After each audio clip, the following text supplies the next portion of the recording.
अच्छा, स्ट्रेस हमारी जिंदगी के अंदर आता क्यों है? देखिए, हम दुनियावी मामलात को बहुत ज्यादा एक्सट्रीम पर ले चुके हैं। बिस्मिल्लाहिर्रहमानिर्रहीम, अस्सलाम वालेकुम अज़ीज़ान मन। एक सवाल जो मुझसे अक्सर पूछा जाता है वो ये है कि सर, हमारी जिंदगी के अंदर स्ट्रेस बहुत ज्यादा है और हम उस स्ट्रेस को ओवरकम किस तरह करें? क्या ऐसा तरीका अपनाएं कि हमारी जिंदगी से ये स्ट्रेस खत्म हो जाए, ये परेशानियां खत्म हो जाए? अच्छा, स्ट्रेस हमारी जिंदगी के अंदर आता क्यों है? देखिए, हम दुनियावी मामलात को बहुत ज्यादा एक्सट्रीम पर ले चुके हैं। हम दुनिया को बहुत ज्यादा चाहने लगे हैं, अननेसेसरीली, चाहते हुए ना चाहते हुए, इंटेंशनली अनइंटेंशनली। हम दुनिया के अंदर बहुत ज्यादा मसरूफ हो चुके हैं और दुनियावी मामलात हमारे जहन पर हर वक्त हावी होते हैं।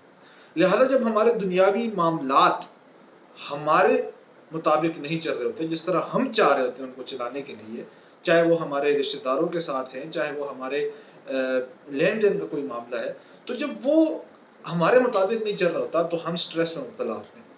अच्छा, इसका जब भी मुझसे कोई ये पूछता है, ये सवाल पूछता है, तो मेरा हमेशा एक ही जवाब होता है कि स्ट्रेस को ख़त्म करने का सबसे जो आसान तरीका है वो ये है कि आप अपनी ज़िंदगी के अंदर ग्रेटिट्यूड ले आए, शुक्र गुजारी लेकर आ जाए। आप अल्लाह के दिए हुए पर राजी हो जाए। जो कुछ आपके साथ हुआ है, देखिए, एज अ मुस्लिम हमारा इस बात पर पक्का ईमान है कि जो कुछ हो रहा है वो अल्लाह की मर्जी से हो रहा है।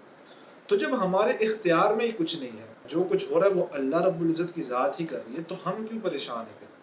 जब हमारे सारे मामलात अल्लाह ने देखने हैं और हमारा इस बात पर भी बिलीफ है कि अल्लाह जो करता है बेहतरी के लिए करता है। अच्छा, एक हदीस जो मैं यहाँ पर कोट करना चाहूँगा, जिससे आपको तसल्ली मिलेगी कि नबी करीम सल्लल्लाहु अलैहि वसल्लम ने फरमाया कि मोमिन का तो हर मामला खैर ही खैर है, कि अगर इसको कोई नेमत मिले, नेमत से मुराद यानी इसके ऊपर कोई कोई अच्छा मूवमेंट आ जाए, वो चीज़ आ जाए जो ये चाह रहा हो, कोई नेमत इसके पास आ जाए, तो ये उसके ऊपर शुक्र अदा करता है। और जब इसके ऊपर कोई तकलीफ आती है तो ये उसके ऊपर सब्र करता है। तो दोस्तों, ये है एक असल मोमिन की शान।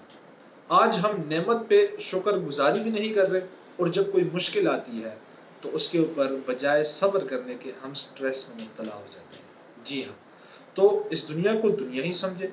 और वैसे भी एक और हदीस जो यहाँ पे मैं कोट करने लगा हूँ ये है कि नबी करीम सल्लल्लाहु अलैहि वसल्लम ने फरमाया कि इस दुनिया की मिसाल एक मुसाफिर खाने की तरह है। एक मुसाफिर आता है, अपने साथ ज़रूरत का सामान लेकर आता है, थोड़ी देर ठहराव करता है और फिर वो अपनी मंजिल को चला जाता है। तो हम इस दुनिया से मर जाएंगे और जितनी हमारी मुश्किलात है हमारे साथ ही सारी ख़त्म हो जाएंगी। तो लिहाजा जब कोई मुश्किल आए तो उसके ऊपर हमेशा सब्र करें और जब भी आपके पास कोई नेमत हो तो उसके ऊपर शुक्र गुजारी लेकर आएँ, ग्रेटिट्यूड वाली फीलिंग लेकर आएँ। आप देखेंगे कि आपकी ज़िंदगी से स्ट्रेस कैसे ख़त्म होता है और आप किस तरह खुशहाल ज़िंदगी गुजारना शुरू करते हैं। और लास्ट में एक और बात कि स्ट्रेस को कम करने का एक तरीका यह भी है, जो रिसर्च बताती है, जो साइंटिफिक रिसर्च बताती है, वो ये है कि आप मौजूदा हाल के अंदर रहें। आप प्रेजेंट के बारे में सोचें। जिस तरह मैं अब बैठा हूँ तो मैं अभी इस वीडियो के बारे में सोच रहा हूँ, मेरे जहन के अंदर और कोई बात नहीं है। तो स्ट्रेस आने की सबसे बड़ी वजह यह होती है कि या तो हमारे साथ जो हो चुका होता है माजी के अंदर, हम उसको थिंक कर रहे होते हैं, या हम मुस्तकबिल के ऊपर, अपने फ्यूचर के बारे में परेशान होते हैं कि क्या होगा आने वाले कल में, क्या होगा कल, किस तरह होगा, मेरा कारोबार चलेगा, मेरा रिलेशनशिप चलेगा नहीं चलेगा। यही वजूहात होती हैं। तो प्रेजेंट के अंदर रहें और अगर फिर भी आपको लगता है कि आप नहीं ओवरकम कर पा रहे तो घूमने फिरने के लिए बाहर निकल जाएं, तफरीह के लिए बाहर निकलें, ताकि आपके जहन के अंदर वो ख्यालात ना आ सके और उस तफरीह से आप एक प्रेजेंट मोमेंट जी लें। तो उम्मीद करता हूँ कि आपने ज़रूर इस स्ट्रेस के हवाले से ये सीखा होगा कि हम अपने स्ट्रेस को किस तरह कम करें।